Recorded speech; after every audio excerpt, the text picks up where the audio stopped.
When you sit down to watch a family film, you can almost be certain of humour, happy endings, not like that, and moral lessons as a bare minimum. These are movies aimed at young, impressionable minds after all, and there are certain moral codes and formulas to follow, so you can be fairly sure you aren't going to be subjected to racist allegories, occult symbolism, and other such unsavoury stuff like murder, suicide, and child prostitution. Or can you? It turns out, according to the deepest and darkest recesses of the internet, I've been there and seen things I can never unsee, that some kid-friendly films are nowhere near as innocent as we'd like to think. With that in mind, I'm Adam Wilborn from Whatculture. Apologies in advance for ruining your childhood, and this is 10 dark theories about family movies that actually make sense. Number 10. Spirited Away, a metaphor for child prostitution.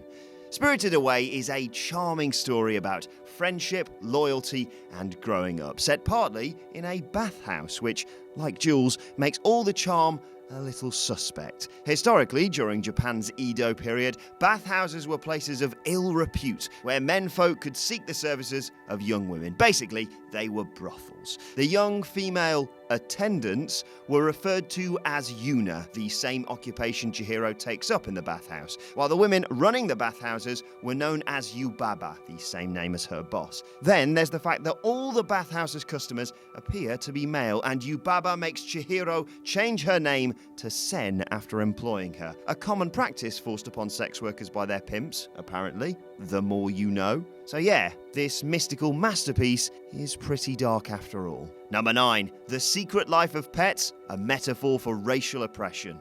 On the surface, The Secret Life of Pets is just another silly animation. But esteemed political science professor Dr. Jason Johnson believes there's much more going on than meets the eye. He claims that rebellious rabbit Snowball, voiced by Kevin Hart, and the vengeful flushed pets are a clumsy allegory for America's black militant movements and their human oppressors as America's privileged white population. A racial allegory in a kids' movie isn't a bad thing in and of itself, but when it's played for laughs, it tends to slightly trivialise the issue. And the fact that Snowball eventually saves the day and becomes a domesticated pet himself, spoiler alert, speaks volumes within the context of cack-handed racial parable by essentially saying his strife ends as soon as he assimilates into domesticated white culture.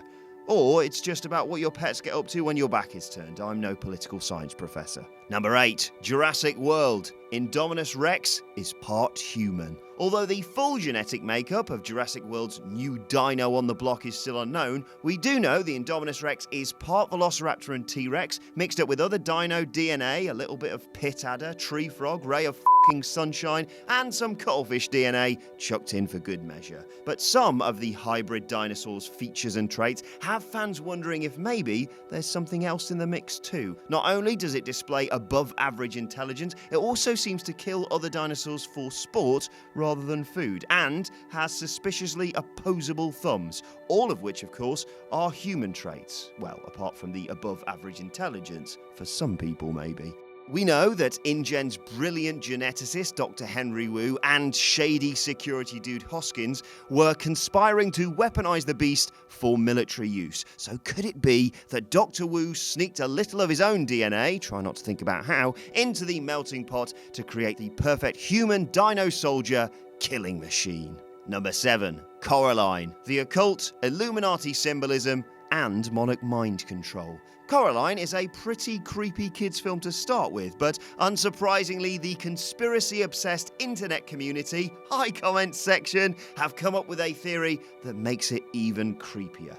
At face value, Coraline's trip to the sinister otherworld seems like a lesson in learning that the grass isn't always greener on the other side, but pop that tinfoil hat on and you'll find a suspicious amount of symbolism relating to the occult, the Illuminati, of which of course I'm a paid-up member, and mind control lurking within the frames of a film purporting to be kid-friendly. Firstly, there's the Coraline doll itself, which represents her alter persona, or a disassociated Illuminati minion that can be easily controlled. Then we have Beldam, an archaic word meaning hag, which isn't too far from the term Grand Dame, a high-ranking female Illuminati member who helps program young Illuminati slave minds. Hillary Clinton's one of them. allegedly.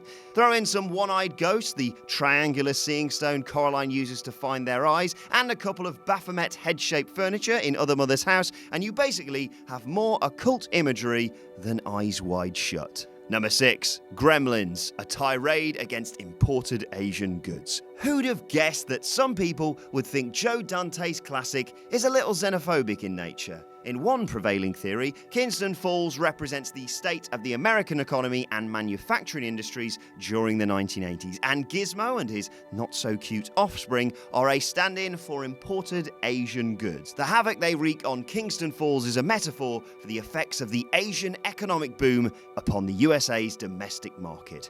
Remember Billy's crabby neighbour, Mr. Futterman, the one that rambled on about foreign cars, foreign TVs, and other such foreign pieces of crap? He's basically the overriding message of the movie that foreign imports are destroying the US. Gremlins is pushing a Buy American agenda. Oh, Trump would be so proud. Number 5. E.T. the Extra-Terrestrial, the prequel to War of the Worlds. Ouch. Yeah, this one hits me right in the childhood. E.T. may look cute and cuddly, but what if his racist motives for coming to our planet were far more nefarious? What if E.T. was actually a prequel to Steven Spielberg's War of the Worlds, and the purpose of E.T.'s mission was to make sure Earth was ripe for invasion? Adding weight to the theory is the fact that Spielberg originally conceived E.T. as a horror movie about a family terrorized by bad guy aliens. Of course, if the theory is true, it means that young Elliot from E.T. was actually complicit in the near total annihilation of Earth.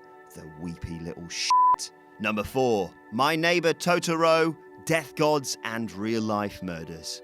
This dark theory suggests that friendly wood spirit Totoro is actually a Shinigami, or god of death, and only visible to those who are dead or on the verge of death. Lovely! Apparently, younger sister Mei dies after sneaking off to visit her mother in hospital, and when her sister Satsuki enlists the help of Totoro to find her, she climbs aboard the cat bus, whose destination translates to Path to the Grave, funnily enough, and also meets her maker. If you think that's bleak, it's about to get a lot more gut-punching. Legend has it that the inspiration behind the story is a tragic, real-life event known as the Sayama Incident, in which a schoolgirl was abducted, raped and murdered in May 1963 in the city of Sayama. Her sister, who desperately searched for her lost sibling, was so distraught over her murder that she committed suicide. Look, can we put a picture up of a nice kitten to make sure everyone feels a bit better before we move on, please? That's better. Number 3. Back to the Future, Doc's murder-suicide plan. I'm already in a bad mood about us not having hoverboards yet, for f***'s sake. Anyway, in the first Back to the Future film, Doc had pretty much no way of knowing for sure if using plutonium to power the DeLorean would work. Nevertheless, he straps his beloved dog Einstein in the front seat and sets it to speed towards he and Marty. What if it hadn't worked? Why not aim it somewhere else just in case, eh? Of course, there's the possibility that Doc was totally confident the DeLorean would work. But what if he was just driven to insanity and despair by years of failure and just thought, sod it, and designed a ridiculously elaborate and probably very gruesome method of ending it all? Yep, everyone's favourite eccentric doctor was suicidal and didn't think twice about taking his young friend and dog with him. Number 2. Home Alone. Kevin McAllister grows up to be the Jigsaw Killer. This one I am totally on board with. Whilst we were all chuckling away at the japes Kev got up to with the wet bandits, you've got to think that being the brunt of your family's teasing and being abandoned by them not once but twice would have a detrimental effect on a young, impressionable mind like Kevin McAllister. Trust me, I know. Kevin's childhood trauma, combined with his penchant for building intricate, pain-inducing traps, has led Reddit user YourDoom to conclude that he grows up to be none other than James Jigsaw Kramer, the murderous antagonist from the Saw franchise. Just stop for a second and think about it. Jigsaw's MO was all about putting people who he deemed were wasting their lives through deadly traps to test their will to live. I don't know about you, but I blame his mother. Number 1. Willy Wonka and the Chocolate Factory. Wonka is a calculating, cold-hearted murderer. Twinkly-eyed and charming as he may be, you've got to admit there's a certain menacing quality to Willy Wonka. Could it be that beneath that mischievous grin and jaunty purple blazer lies the heart of a cold-blooded killer. Each time one of the kids on his tour has an accident, Willy is seemingly unfazed, and then there's the suspicious fact that the Oompa Loompas perform well-rehearsed songs with befitting lyrics after each kid's demise. It's almost like Willy learned of the kids' weak spots in advance and then used their Achilles heel to off them. But if the theory is true, why would he kill all those kids? Sure, they were annoying, awful little shits you wouldn't think twice about hitting with your trolley in Tesco, but what did he have to gain from killing them? The only logical conclusion is that Willy's candy, whose ingredients he keeps a closely guarded secret, is made of children, of course. Not so scrum-diddly-umptious now, eh? And that's our list. Did we miss any out? Let us know in the comment section below. And don't forget to like, share, and subscribe. I'm Adam from Whatculture, and I'll see you soon. Hello there, you've made it all the way to the end of the video, and as part of my designated 18 hours of community service, I'm here to tell you that we have a number of other channels available for you to subscribe to, as well as other slightly, possibly not related videos for you to watch. So please do one of the things to my left or right, otherwise I have to pick up leaves on the roadside.